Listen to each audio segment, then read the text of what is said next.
बोलो गुरुदेव भगवान की जय। प्यारे कृष्ण कन्हैया लाल की जय। श्री रामचरितमानस अयोध्या कांड 101 वे दोहे से।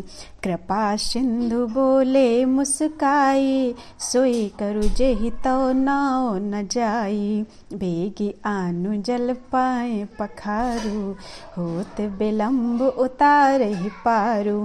कृपा के समुद्र श्री राम जी केवट से मुस्कुराकर बोले, भाई तू वही कर जिससे तेरे नाव ना जाए। जल्दी पानी ला और पैर धो ले, देर हो रही है, पार उतार दे।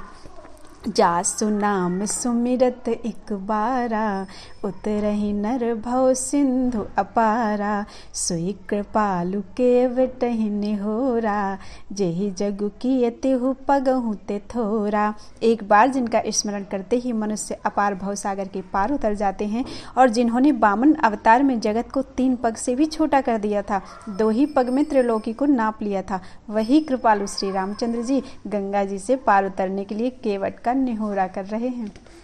पद नख निरखि देव शरि हर्षि, सुनि प्रभु बचन मोह मति करसी। केवट राम रजाय सुपावा, पानी कठौता भर ले आवा।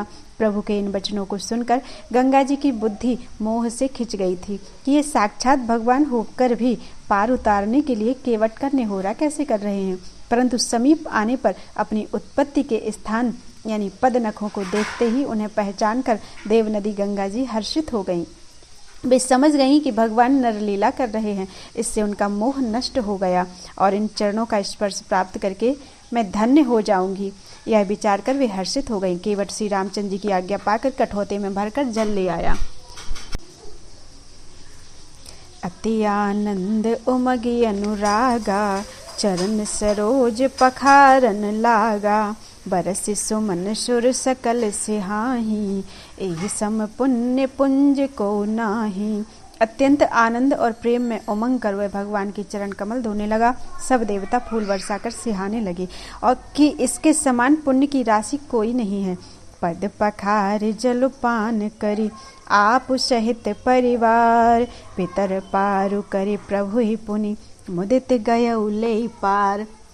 चरणों को धोकर और सारे परिवार सहित स्वयं उस जल यानी चरणोदक को पीकर पहले उस महान पुण्य के द्वारा अपने पितरों को भवसागर से पार कर फिर आनंद पूर्वक प्रभु श्री रामचंद्र जी को गंगा जी के पार ले गया।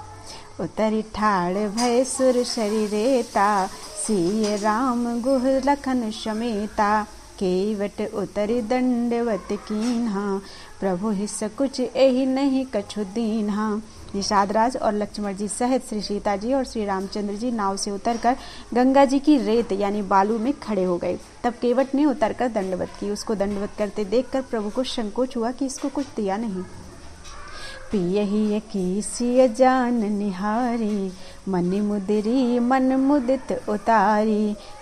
कहेउ कृपाल लेहि उतराई, केवट चरण गहे अकुलाई। पति के हृदय की जानने वाली सीता जी ने आनंद भरे मन से अपनी रत्न जड़ित अंगूठी अंगुली से उतारी। कृपालु श्री रामचंद्र जी ने केवट से कहा, नाव की उतराई लो। केवट ने व्याकुल होकर चरण पकड़ लिए।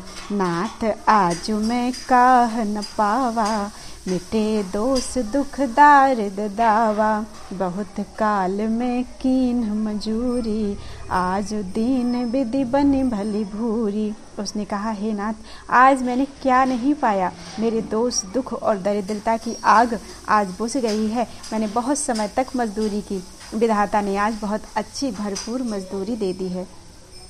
अब कछु नाथ न चाहिए मोरे, दीन दयाल अनुग्रह तोरे।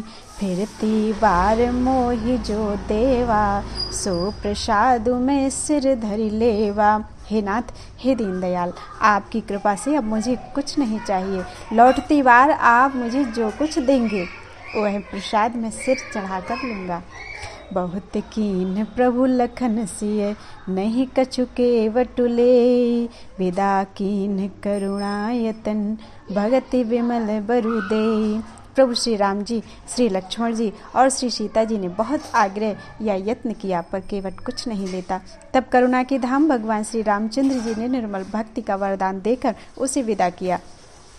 तब मज्जनु कर रघुकुल नाथा, पूज पार्थिव नायो माथा। सिय सुर सरहि कह्यो कर जोरी, मातु मनोरथ पुरौ विमोरी। फिर रघुकुल के स्वामी श्री रामचंद्र जी ने स्नान करके पार्थिव पूजा की और शिव जी को सिर नवाया। सीता जी ने हाथ जोड़कर गंगा जी से कहा, हे माता, मेरा मनोरथ पूरा कीजिएगा। पति देवर संग कुशल बहोरी, आई करो जेहि पूजा तोरी। सुन सिय विनय प्रेम रस सानी, भई तब विमल बारि बरबानी। जिससे मैं पति और देवर के साथ कुशल पूर्वक लौट आकर तुम्हारी पूजा करूं। सीता जी की प्रेम रस में सनी हुई विनती सुनकर तब गंगा जी के निर्मल जल में से श्रेष्ठ वाणी हुई। सुनु रघुवीर प्रिया वैदेही, तव प्रभाव जग विदित न केहि। लोकप होहि बिलोकत तोरें, तोहि से वही सब सिद्धि कर जोरें। हे रघुवीर की प्रियतमा जानकी, सुनो, तुम्हारा प्रभाव जगत में किसे नहीं मालूम है। तुम्हारी कृपा दृष्टि से देखते ही लोग लोकपाल हो जाते हैं। सब सिद्धियां हाथ जोड़े तुम्हारी सेवा करती हैं।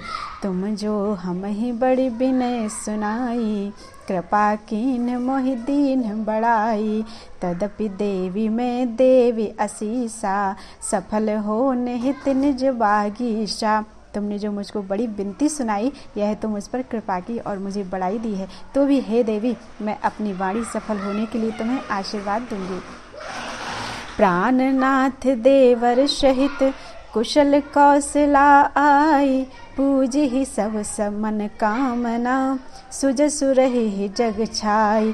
तुम अपने प्राणनाथ और देवर सहित कुशल पूर्वक अयोध्या लौटोगी। तुम्हारी सारी मनः कामनाएं पूरी होंगी और तुम्हारा सुंदर यश जगत भर में छा जाएगा। गंग वचन सुन मंगल मूला, मुदित सिय सुर सरि अनुकूला। तब प्रभु गुहहि कह्यो घर जाहु, सुनत सूख मुख भाउर दाहु।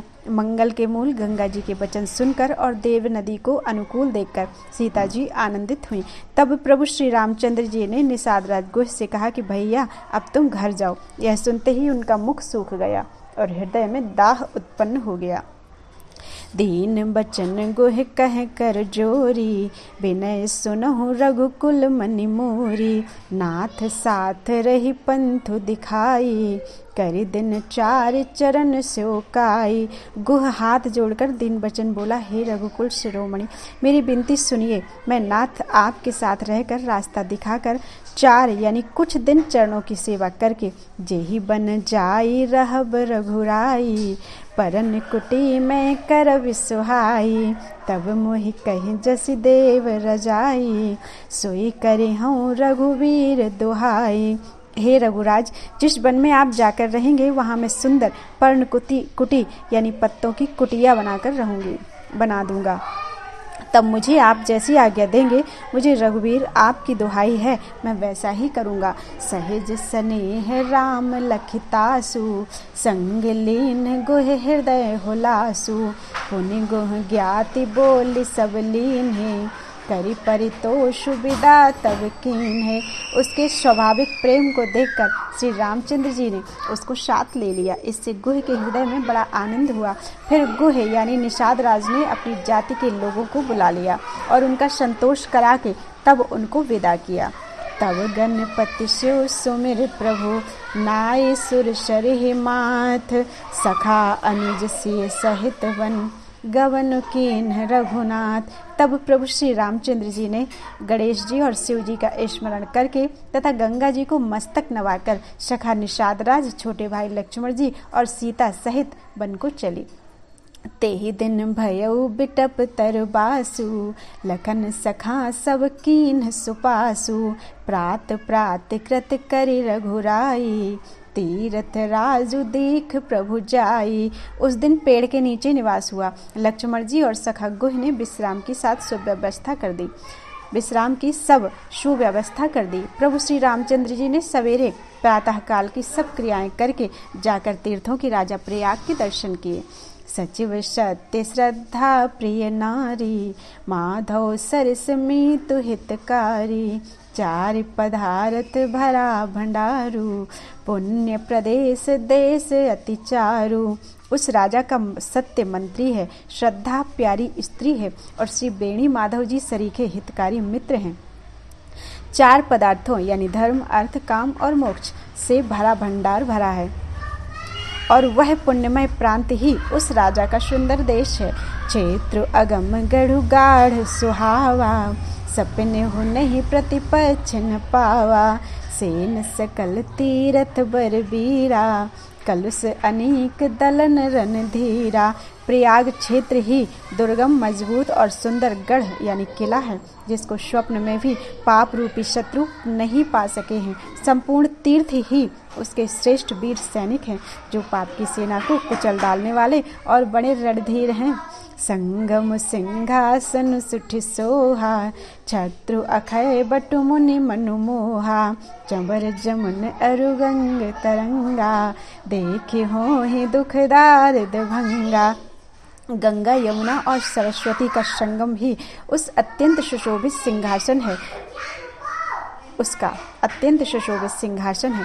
अक्षय बट छत्र है, जो मुनियों के भी मन को मोहित कर लेता है। यमुना जी और गंगा जी की तरंगे उसके श्याम और श्वेत चंवर हैं, जिनको देखकर ही दुख और दरिद्रता नष्ट हो जाती है। से वही सुकृति साधु शुचि, पावहि सब मन काम। बंदी वेद पुराण गण, कहहि विमल गुण ग्राम। पुण्यात्मा पवित्र साधु उसकी सेवा करते हैं और सब मनोरथ पाते हैं। वेद और पुराणों के समूह भाट हैं, जो उसके निर्मल गुणगणों को बखान करते हैं। को कह सकई प्रयाग प्रभाऊ, कलश पुंज कुंजर मृगराऊ। अस तीरथ पति देख सुहावा, सुख सागर रघुवर सुख पावा।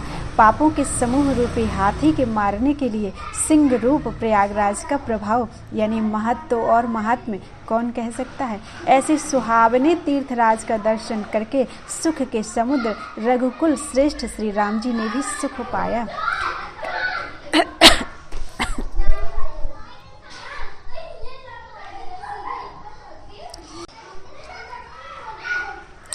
कहि सिय लख नहीं सखहि सुनाई, श्रीमुख तीरथ राज बड़ाई। कर प्रणाम देखत बन बागा, कहत महात्म अति अनुरागा। उन्होंने अपनी श्रीमुख से सीता जी, लक्ष्मण जी और सखा गुह को तीर्थराज की महिमा कहकर सुनाई। तदनंतर प्रणाम करके वन और बगीचों को देखते हुए और बड़े प्रेम से महात्म्य कहते हुए, एहि विधि आई बिलो की बेनी, सुमिरत सकल सुमंगल देनी। मुदित नहाय कीन्ह सेव सेवा, पूजी जथा विधि तीरथ देवा। इस प्रकार श्री राम ने आकर त्रिवेणी का दर्शन किया, जो स्मरण करने से ही सब सुंदर मंगलों की देने वाली हैं। फिर आनंद पूर्वक त्रिवेणी में स्नान करके शिव जी की सेवा यानी पूजा की और विधि पूर्वक देवताओं का पूजन किया। तब प्रभु भरद्वाज पहीं आए, करत दंडवत मुनि और लाए। मुनि मन मोद न कछु कहि जाई, ब्रह्मानंद राशि जनु पाई। स्नान पूजन आदि सब करके तब प्रभु श्री राम जी भरद्वाज जी के पास आए। उन्हें दंडवत करते हुए ही मुनि ने हृदय से लगा लिया। मुनि के मन का आनंद कुछ कहा नहीं जाता, मानो उन्हें ब्रह्मानंद की राशि मिल गई हो। दीन असीस मुनि सुर, अति आनंद वश जानी। लोचन गोचर सुकृत फल, मनहु किए विधियानी। मुनीश्वर भरद्वाज जी ने आशीर्वाद दिया। उनके हृदय में ऐसा जानकर अत्यंत आनंद हुआ कि आज विधाता ने श्री सीता जी और श्री लक्ष्मण जी सहित प्रभु श्री रामचंद्र जी के दर्शन कराकर मानो हमारे संपूर्ण पुण्यों के फल को लाकर आंखों के सामने कर दिया। कुशल प्रश्न करे आसन दीन्हे, पूज प्रेम परिपूरन कीन्हे। कंद मूल फल अंकुर नीके, दिए आन मुनि मनहु अमीके। कुशल पूछकर मुनिराज ने उनको आसन दिए और प्रेम सहित पूजन करके उन्हें संतुष्ट कर दिया। फिर मानो अमृत के ही बने हों ऐसे अच्छे अच्छे कंद मूल फल और अंकुर ला दिए। सिय लखन जन सहित सुहाए, अति रुचि राम मूल फल खाए। भये विगत श्रम राम सुखारे, भरद्वाज मृदु बचन उचारे। सीता जी, लक्ष्मण जी और सेवक गुह सहित श्री रामचंद्र जी ने उन सुंदर मूल फलों को बड़ी रुचि के साथ खाया। थकावट दूर होने से श्री रामचंद्र जी सुखी हो गए। तब भरद्वाज जी ने उनसे कोमल वचन कहे, आज सुफल तप तीरथ त्यागु, आज सुफल जप जोग विरागु, सफल सकल शुभ साधन साजू, राम तुम ही अवलोकत आजू। हे राम, आपका दर्शन करते ही आज मेरा तप, तीर्थ सेवन और त्याग सफल हो गया। आज मेरा जप, योग और वैराग्य सफल हो गया और आज मेरे संपूर्ण शुभ साधनों का समुदाय भी सफल हो गया। लाभ अवधि सुख अवधि न दूजी, तुम रहे दरस आस सब पूजी। अब कर कृपा देहु बर एहु, निज पद सर सिज सहज स्नेहु। लाभ की सीमा और सुख की सीमा प्रभु के दर्शन को छोड़कर दूसरी कुछ भी नहीं है। आपके दर्शन से मेरी सब आशाएं पूर्ण हो गईं। अब कृपा करके यह वरदान दीजिए कि आपके चरण कमलों में मेरा स्वाभाविक प्रेम हो।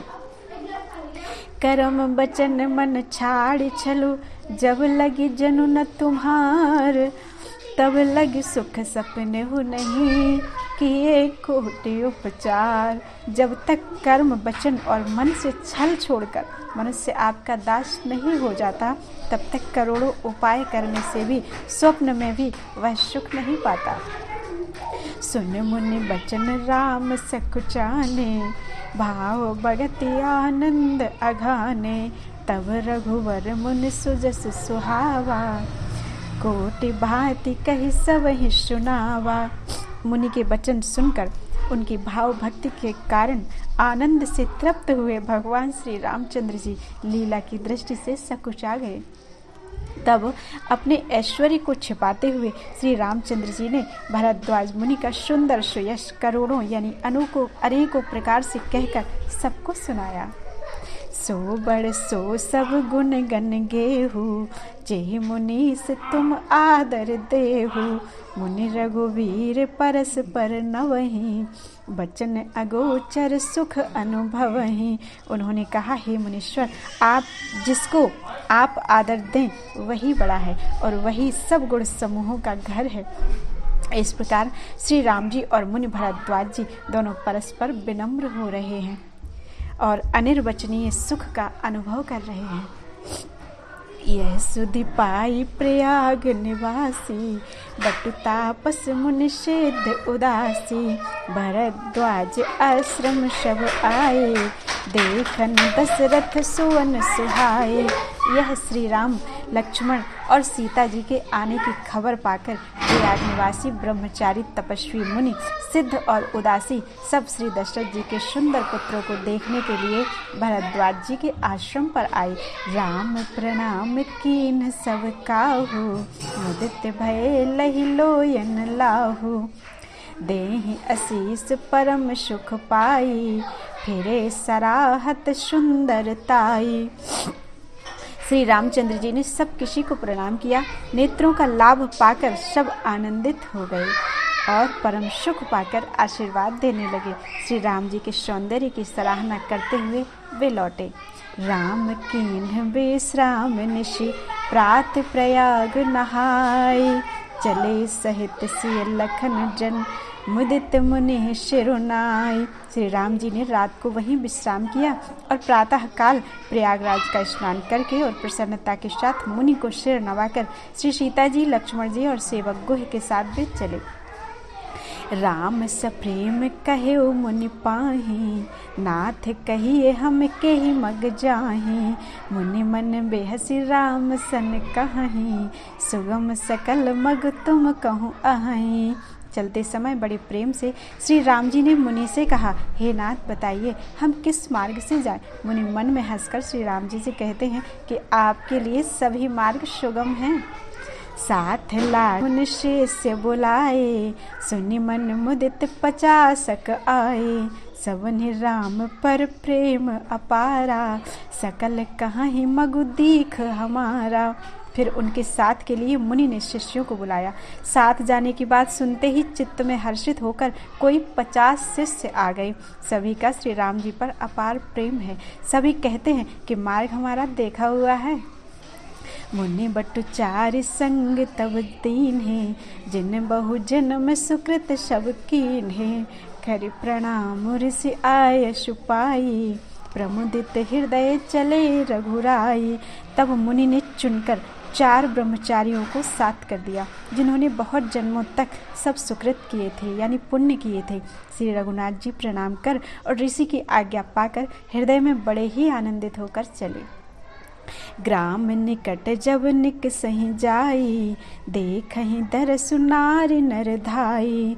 होहि सनाथ जन्म फल पाई, फिरहि दुखित मनु संग पठाई। जब वे किसी गांव के पास होकर निकलते हैं तब स्त्री पुरुष दौड़कर उनके रूप को देखने लगते हैं। जन्म का फल पाकर वे सदा के अनाथ सनाथ हो जाते हैं और मन को नाथ के साथ भेजकर शरीर से साथ न रहने के कारण दुखी होकर लौट आते हैं। विदा किए बटु विनय करी, फिरे पाई मन काम। उतरे नहाए जमुन जल, जो शरीर शम श्याम। तदनंतर श्री राम जी ने विनती करके 4 ब्रह्मचारियों को विदा किया। वे मनचाही वस्तु यानी अनन्य भक्ति पाकर लौटे। यमुना जी के पार उतरकर सबने यमुना जी के जल में स्नान किया, जो श्री रामचंद्र जी के शरीर के समान ही श्याम रंग का था। सुनत तीर बासी नर नारी, धाये निज निज काज बिसारी। लखन राम सिय सुंदरताई, देख करहि निज भाग्य बड़ाई। यमुना जी के किनारे पर रहने वाले स्त्री पुरुष यह सुनकर कि निषाद के साथ 2 परम सुंदर सुकुमार नव युवक और एक परम सुंदरी स्त्री आ रही है, सब अपना अपना काम भूलकर दौड़े और लक्ष्मण जी, श्री राम जी और श्री सीता जी का सौंदर्य देखकर अपने भाग्य की बड़ाई करने लगे। अति लाल सा बसहि मन माही, नाउ गाँव बूझत कछु सकुचाही। जे तिन महु बै बरिधि शयाने, बिरध सयाने। तिन कर जुगति राम पहचाने। उनके मन में परिचय जानने की बहुत सी लालसाएं भरी हैं, पर वे नाम गाँव पूछते सकुचाते हैं। उन लोगों में जो वयोवृद्ध और चतुर थे, उन्होंने युक्ति से श्री रामचंद्र जी को पहचान लिया।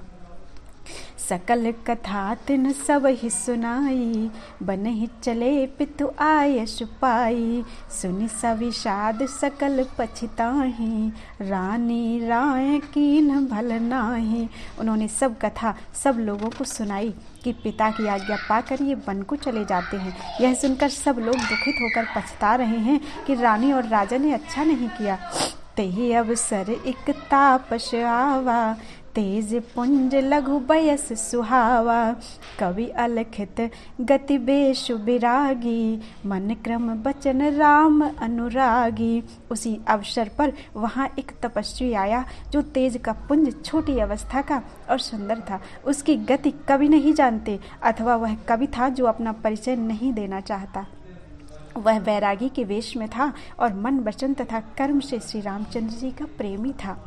इस तेजह पुंज तापस के प्रसंग को कुछ टीकाकार छेपक मानते हैं और कुछ लोगों के देखने में यह अप्रासंगिक और ऊपर से जोड़ा हुआ सा जान पड़ता है, परंतु यह सभी प्राचीन प्रतियों में है। गोसाई जी अलौकिक अनुभवी पुरुष थे। पता नहीं यहाँ इस प्रसंग के रखने में क्या रहस्य है, परंतु यह छेपक तो नहीं है। इस तापस को जब कवि अलखित गति कहते हैं, तब निश्चय पूर्वक कौन क्या कह सकता है। हमारी समझ से ये तापस या तो श्री हनुमान जी थे अथवा ये ध्यानस्थ तुलसीदास जी थे। सजल नयन तन पुलक निज, इष्ट देव पहचान। परहु दंड जिमि धरनि तल, दसान जाई बखानी। अपने इष्ट देव को पहचान कर उनके नेत्रों में जल भराया और शरीर पुलकित हो गया। वह दंड की भांति पृथ्वी पर गिर पड़ा। उसकी प्रेम विवल दशा का वर्णन नहीं किया जा सकता। बोलो वृंदावन बिहारी लाल की जय, श्यावर रामचंद्र की जय, हनुमान जी महाराज की जय, तुलसीदास जी महाराज की जय, गुरुदेव भगवान की जय, सब संतन की जय, सब भक्तन की जय, अपने गुरु माता पिता की जय, आज के आनंद की जय। जय जय श्री सीताराम, जय जय श्री राधे, हर हर महादेव।